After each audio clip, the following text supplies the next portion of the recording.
once again welcome in this Android app development course। पिछले video की अगर हम लोग बात करें तो हम लोगों ने अपना IntelliJ IDEA और JDK इंस्टॉल कर लिया था और कुछ काफ़ी सारे टर्म्स के बारे में भी हम लोगों ने पढ़ा था, स्टैटिकली टाइप्ड क्या होते हैं और हमारा टाइप इन्फेरेंस वगैरह क्रॉस प्लेटफॉर्म ये सब सारी चीज़ें करी थी। तो अगर आप if you are new to the programming language तो आप लोगों के लिए ही ये कोर्स बन रहा है और इस लेक्चर से हम लोग बिल्कुल स्टार्टिंग से कॉटलिन लैंग्वेज स्टार्ट कर रहे हैं।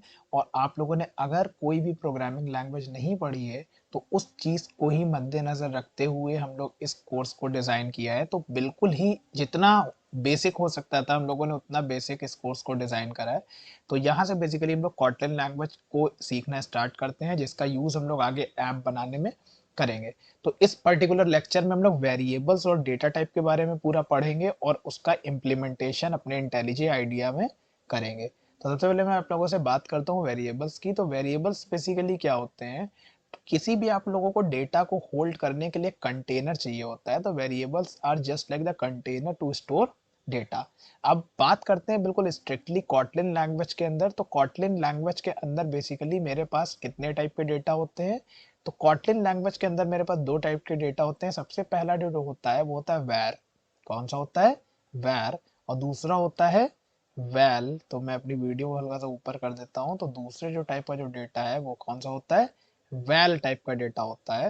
तो ये दोनों ही डेटा टाइप होते हैं और इन दोनों को मैं एक एक करके आप लोगों को एक्सप्लेन करने जा रहा हूँ कि क्या दोनों में डिफरेंस है। फिर मैं इनका इम्प्लीमेंटेशन भी आप लोगों को कोड करके दिखाऊंगा।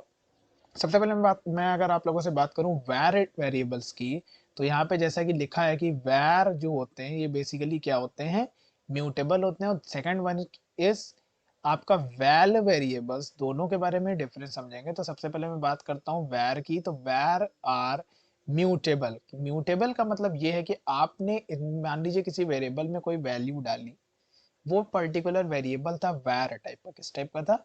वैर टाइप का। फिर आपका मन हुआ कि ये वैल्यू नहीं, अब मेरा मन हो रहा है ये वैल्यू डाल दें। तो आपका अगर वेरिएबल वैर टाइप का है तो आपके पास ये प्रिविलेज है कि आप उसकी वैल्यू को चेंज कर सकते हैं। क्यों चेंज कर सकते हैं? क्योंकि वो पर्टिकुलर वेरिएबल किस टाइप का? म्यूटेबल टाइप का है। सिंटैक्स की मैं अगर आप लोगों से बात करूं तो सिंटैक्स बहुत ही सिंपल है। वैर आप सिंपल कीवर्ड लिखेंगे, आइडेंटिफायर लिखेंगे, क्या होता है अभी बता रहे हैं आगे चल के। इनिशियलाइजेशन आपको जो मन होगा वैल्यू दे दीजिए। Second one is val variable. तो वैल वेरिएबल इसी का ही उल्टा होता है, इम्यूटेबल। यानी कि आपके पास ये प्रिविलेज नहीं है, अगर आपने एक कोई वैल्यू डाल दी है तो आपको throughout the whole program आपको वही सेम वैल्यू ही यूज करनी है। इसका सिंपल सिंटैक्स भी बिल्कुल सिमिलर है और बिल्कुल उसी से मिलता जुलता है। क्या यहाँ पे आ जाएगा, जैसे कि वहां वैर आया था, यहाँ पर आपका क्या आ जाएगा? वैल आ जाएगा। दोनों का ही डिफरेंस मैंने बताया कि वैर में आप वैल्यू चेंज कर सकते हैं जब आपका मन हो, और वैल में आपके पास ये प्रिविलेज नहीं होती है। ठीक है। अब बात करते हैं आइडेंटिफायर। तो आइडेंटिफायर क्या होता है? आइडेंटिफायर कुछ नहीं होते, वेरिएबल का नेम होते हैं। वेरिएबल का कोई भी, मान लीजिए आप एक वेरिएबल बना रहे हैं, उसका एक नेम रखेंगे ना, तो उसका नेम, उसके नेम वही हम लोग क्या बोलते हैं? आइडेंटिफायर होते हैं। लाइक ये एग्जाम्पल है एक्स विद्यार्थी एटसेट्रा। तो कुछ रूल्स बनाए गए हैं कि आप लोग वही टाइप के आइडेंटिफायर रख सकते हैं। सबसे पहला जो रूल है वो ये कहता है कि आपका जो आइडेंटिफायर है वो अंडरस्कोर या लेटर से ही स्टार्ट होगा।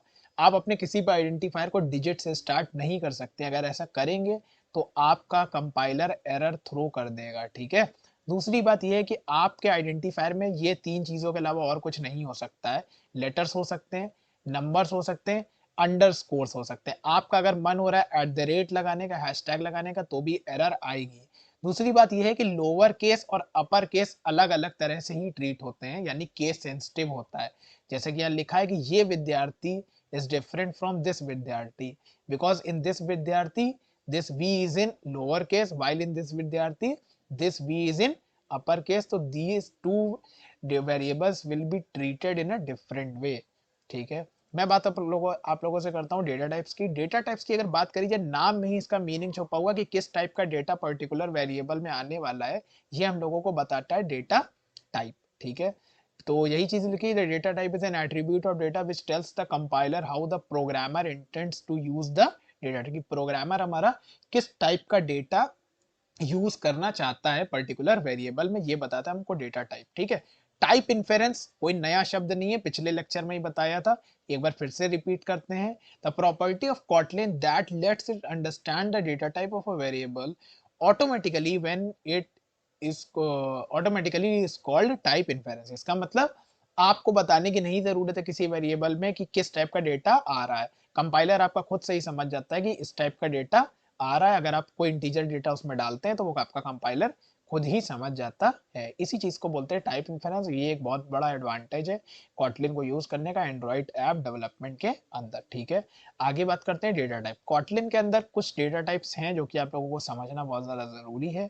पहले डेटा टाइप की अगर मैं आप लोगों से बात करूं, इंट है। इंट में बेसिकली आप कोई भी होल नंबर डाल सकते हैं, यानी डेसिमल नहीं होगा, वो पॉजिटिव या नेगेटिव कुछ भी हो सकता है, होल नंबर आप डाल सकते हैं। ठीक है, डबल आता है। डबल और फ्लोट दोनों ही मिलते जुलते हैं, बस फर्क इतना है कि डबल का जो साइज होता है वो थोड़ा बड़ा होता है, फ्लोट का क्या होता है, छोटा होता है। दोनों ही काम आते हैं डेसिमल नंबर को स्टोर करने में।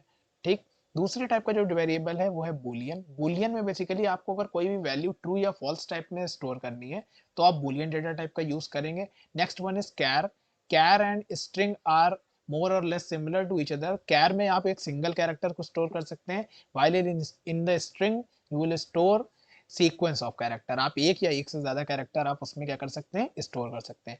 अब ये जितनी भी चीजें मैंने आपको इस लेक्चर में बताई हैं, अब इन सब का फिजिकल इंप्लीमेंटेशन मैं आप लोगों को दिखाने चलता हूँ इंटेलिजे आइडिया के अंदर। तो हम लोग अपना इंटेलिजे आइडिया ओपन करते हैं। तो यहाँ से जैसा कि आप देख रहे हैं कि मेरा इंटेलिजे आइडिया ओपन हो रहा है। यहाँ से बेसिकली आपको अपना न्यू प्रोजेक्ट पे क्लिक करना है। तो यहाँ से आपका न्यू प्रोजेक्ट की टेम्पलेट ऑन होगी। यहाँ पे आपको अपने प्रोजेक्ट का नाम लिखना है, तो जो कि मैं लिख रहा हूँ वेरिएबल्स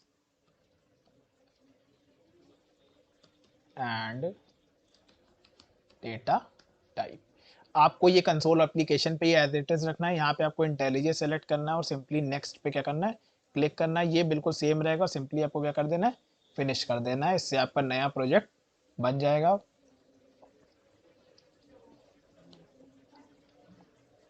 यहाँ से आपको कहा क्या करना है, यहाँ से आपको सिंपली एसआरसी फोल्डर के अंदर जाना है, जहाँ पे ही आपको मेनली सारा काम करना है। यहाँ पे आपको कॉटलिन के अंदर जाना है। कॉटलिन में आपको मेन डॉट के टी फाइल दिखेगी। यहाँ पे कुछ चीज़ें हैं जो कि आपको अभी नहीं समझ में आएंगी, जो कि मैं अभी कुछ हटा भी रहा हूँ। ये सारी चीज़ें आपको अपकमिंग लेक्चर में मैं जब पढ़ा दूंगा तो इन सब चीज़ों का मतलब समझ में आएगा। अब यहाँ पे आपके सामने लिखा है फन और मेन, दोनों का पहले मतलब समझते हैं। फन क्या है, बेसिकली कॉटलिन के अंदर आप कोई भी अगर फंक्शन बनाते हैं तो फन नाम से ही बनाते हैं। ठीक है, तो फन का मतलब अभी आप इतना समझिए, फंक्शन होता है। फंक्शन क्या होते हैं इसके लिए सेपरेट लेक्चर आएगा, तो आप लोगों को वहाँ पे पूरा फंक्शन के बारे में समझाया जाएगा। मेन, मेन को समझना बहुत ज़्यादा ज़रूरी है, यही सबसे मेन चीज़ है हमारे प्रोग्राम की, नाम ही है इसका मेन। मेन बेसिकली क्या होता है, किसी भी प्रोग्राम का एंट्री पॉइंट जो होता है वो मेन होता है। आपने कोई प्रोग्राम लाखों लाइन्स का लिखा है, लेकिन प्रोग्रामर भी जो कंपाइलर होगा वो सबसे पहले एंट्री कहाँ से लेगा, वो मेन से लेगा। तो मेन क्या है, बस लेमैन लैंग्वेज में सिर्फ इतना समझिए कि मेन जो है किसी भी प्रोग्राम का एक एंट्री पॉइंट होता है, यानी गेट होता है। यहीं से एंट्री आती तब आपका कंपाइलर हर जगह जाता है। ठीक, अब समझना बहुत ज़्यादा ज़रूरी है। सबसे पहले समझते हैं कमेंट्स के बारे में। कमेंट्स क्या होते हैं, मान लीजिए आपको कुछ एक टाइप के सिंबल्स बनाए गए। कॉटलिन के अंदर बेसिकली मेरे पास दो टाइप के कमेंट है। एक है, पहला है single line comment and the next one is multi line comment. ठीक है, सिंगल लाइन कमेंट्स बेसिकली हमको ये हेल्प करते हैं, हमारे कोड की रीडेबिलिटी को बढ़ाते हैं। यानी कि आप, हम प्रोग्रामर हैं, आप प्रोग्रामर हैं, पता है कि कौन सी चीज़ क्या करती है, लेकिन अगर कभी भी हमारा कोई कोड एक नॉन प्रोग्रामर या नॉर्मल इंसान पढ़े तो उसको समझ में आ जाए कि कौन सी चीज़ बेसिकली क्या कर रही है या क्या चीज़ क्या है, तो उस चीज़ को शो करने के लिए कमेंट्स का यूज़ करा जाता है। कमेंट्स में लिखी हुई कोई भी लाइन आपका कंपाइलर जब आपके प्रोग्राम को जब एग्जीक्यूट करता है तो वो उस टाइम क्या कर देता है, इग्नोर कर देता है।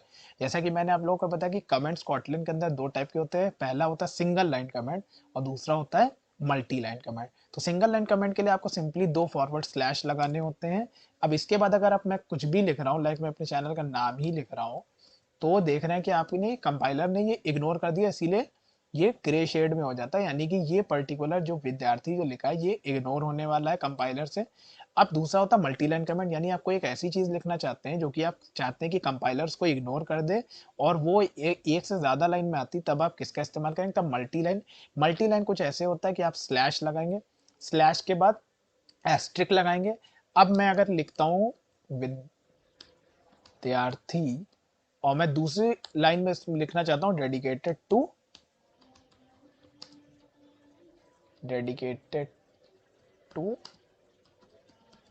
एक्सीलेंस, तो मैंने ये देख रहे हैं कि यहाँ पे इसने बेसिकली क्लोजिंग टैग खुद ही लगा दिया। इसका मतलब विद्यार्थी डेडिकेटेड टू एक्सीलेंस, ये हमारा कंपाइलर इग्नोर कर देगा क्योंकि ये कमेंट है। अब दूसरी चीज़ एक बहुत ज़रूरी है, ये बिल्कुल बेसिक चीज़ें मैं इसी लेक्चर में कवर कर दे रहा हूँ क्योंकि ये बिल्कुल ये आप लोग हर प्रोग्राम में बेसिकली यूज़ करेंगे। कमेंट के बारे में समझ लिया। अब हमको किसी भी चीज़ को अगर प्रिंट कराना है तो उसके लिए कॉटलिन में दो फंक्शन है, एक है प्रिंट और next one is print LN. Print और प्रिंट एलन दोनों में ही फ़र्क समझते हैं। प्रिंट एलन पहले मैं यूज़ करता हूँ और मैं इसको आपको एक एग्जाम्पल के थ्रू ही समझा देता हूँ तो ज़्यादा आपको जल्दी ग्रैस्प आप करेंगे। तो मैंने लिखा विद्यार्थी और एक और मैं लिखता हूँ प्रिंट एलन, और इसमें हमने बेसिकली अपने चैनल की क्या लिखी, टैग लाइन लिखी। तो अगर आप लोगों ने अभी चैनल को सब्सक्राइब नहीं करा है और आप लोग इस चैनल को देख रहे हैं और यहाँ से सीख रहे हैं और आप लोगों को कंटेंट वर्थ इट लग रहा है तो प्लीज़ जाके इसको सब्सक्राइब करिए। ठीक है, अब हम लोग आते हैं अपने टॉपिक पे, प्रिंट एलन। अगर अब आपको प्रोग्राम अपना रन कराना है तो बेसिकली आपको इस ग्रीन इस एरो पे जाना है और रन मेन डॉट के टी फाइल करना है। तो ये थोड़ा सा टाइम एक ही बार लेता है बेसिकली रन होने में, फिर इसके बाद आप जब इसको रन कराएंगे तो मोस्ट प्रॉब्ली जल्दी रन होता है। तो जैसे कि आप देख रहे हैं कि विद्यार्थी डेडिकेटेड टू एक्सेलेंस प्रिंट हो गया, लेकिन ये देख रहे हैं आप चीज़ कि विद्यार्थी प्रिंट हुआ, उसके नेक्स्ट लाइन में प्रिंट हुआ डेडिकेटेड टू एक्सेलेंस। ऐसा इसलिए हुआ क्योंकि आपने यूज़ करा प्रिंट एलन। प्रिंट एलन का काम ये होता है कि लिखी हुई चीज़ को प्रिंट कर देगा और कर्सर को शिफ्ट कर देगा नेक्स्ट लाइन में। हुआ क्या कि प्रिंट एलन ने विद्यार्थी प्रिंट करा, कर्सर को शिफ्ट कर दिया अब इस लाइन में, यानी कि विद्यार्थी के बाद अब कोई भी चीज़ जब प्रिंट होगी तो वो नेक्स्ट लाइन से प्रिंट होगी। यानी डेडिकेटेड टू एक्सीलेंस वो कहाँ प्रिंट हो गया, नेक्स्ट लाइन में। अगर मैं एलन ना यूज करता और सिंपल मैं प्रिंट फंक्शन लगाता तो अब क्या होता कि वो विद्यार्थी प्रिंट करता और कर्सर उसी लाइन में रखता, तो इस दौरान आपका dedicated to excellence same line में प्रिंट होना चाहिए। देखें ऐसा हो रहा है कि नहीं। तो प्रोग्राम को रन करते हैं तो आउटपुट आया डेडिकेटेड टू एक्सीलेंस, इस बार सेम लाइन में प्रिंट हुआ। तो अब आप लोगों को प्रिंट और प्रिंट एलन में फ़र्क समझ में आ गया होगा। ठीक है, अब हम लोग बात करते हैं वेरिएबल्स की। बात फिर से मैं आता हूँ अपने वेरिएबल्स टॉपिक पे।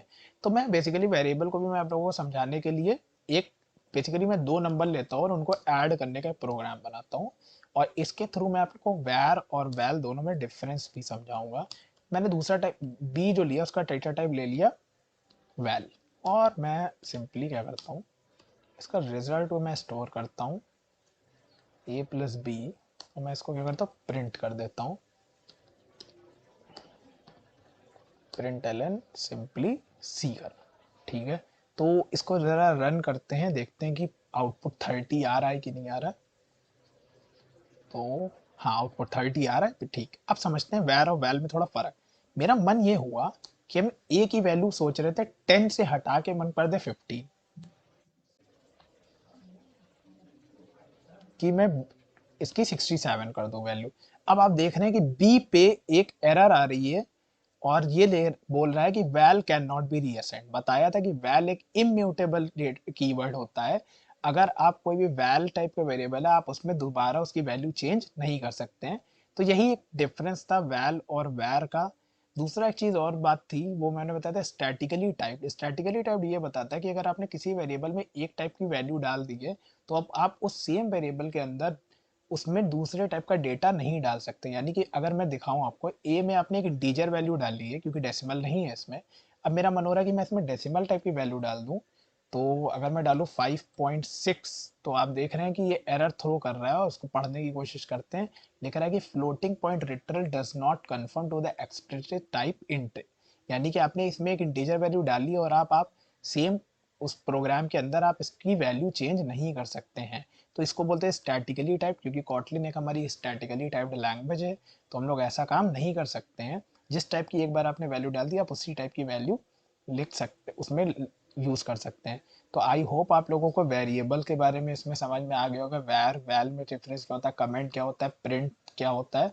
तो इसके ये सारी चीज़ें हैं। आप लोग बेसिकली इस पे और ज़्यादा एक्सपेरिमेंट कर सकते हैं। आप लोग कॉटलिन के डॉक्यूमेंटेशन पे जाके और ज़्यादा एक्सप्लोर कर सकते हैं वेरिएबल के बारे में। मैंने इतना बताया जितना कि आप लोगों के ऐप डेवलपमेंट यूज़ होगा। आगे चलते चलते जर्नी जब और बढ़ेगी तो आप लोग और भी आगे इसमें सीख लेंगे। तो इस लेक्चर में हम लोग इतना ही रखते हैं। आने वाली वीडियो में हम लोग आगे अपनी कॉटलिन की जर्नी को आगे बढ़ाएंगे और ऑपरेटर्स और आगे टॉपिक्स को कंटिन्यू करेंगे।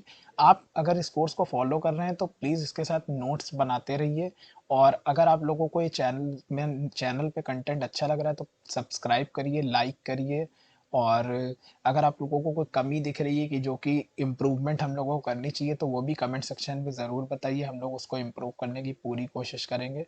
और भी सारे कोर्सेज इस चैनल पे चल रहे हैं। जावा का कोर्स जो कि अभय सागर पढ़ा रहे हैं, पाइथन का कोर्स श्रुति पांडे पढ़ा रही हैं, आईसीएससी मैथमेटिक्स आकाश तोली पढ़ा रहे हैं, केमिस्ट्री की आईसीएससी क्लास 10 की आदित्य रस्तोगी पढ़ा रहे हैं। तो आप लोग वो सारे कोर्सेज भी देख सकते हैं। तो तब तक के लिए bye bye, have a nice day. और हम लोग मुलाकात करते हैं इसके बाद लेक्चर नंबर 5 में। आप लोग ये सारी चीज़ें पढ़ते रहिए, नोट्स बनाते रहिए। कोई भी डाउट है आप हमसे टेलीग्राम चैनल पे भी पूछ सकते हैं। आप हमारा टेलीग्राम चैनल भी ज्वाइन कर सकते हैं। हर वीडियो के नोट्स डिस्क्रिप्शन में अटैच्ड हैं, तो आप लोग उसको डाउनलोड करके अपने कॉपी में नोट करते रहिए। और बाकी जितनी भी चीज़ें मैं बता रहा हूँ कि आप लोग डॉक्यूमेंटेशन पढ़ने की आदत डालिए। डॉक्यूमेंटेशन से आप ज़्यादा से ज़्यादा एक्सप्लोर करिए, क्योंकि यहाँ पर हम लोग एक आइसोलेट मटेरियल ही बना के देते हैं कि जितना कि आपके ऐप डेवलपमेंट में यूज़ है। आप अपना ज़्यादा, जितने से ज़्यादा हो सके आप एक्सप्लोर करिए, और जो भी चीज़ें हैं वो शेयर करिए आपस में, चैनल को लाइक करिए। Till then bye bye.